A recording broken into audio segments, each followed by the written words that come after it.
According to critics, one of the most important movies in 2019 was Joker, starring Joaquin Phoenix and directed by Todd Phillips.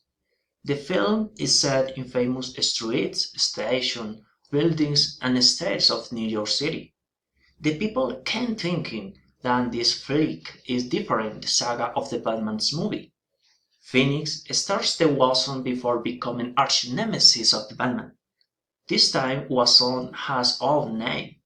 He is Arthur Fleck, a clown that hopes to be a famous comic, but sadly in process he fails to reach his aim.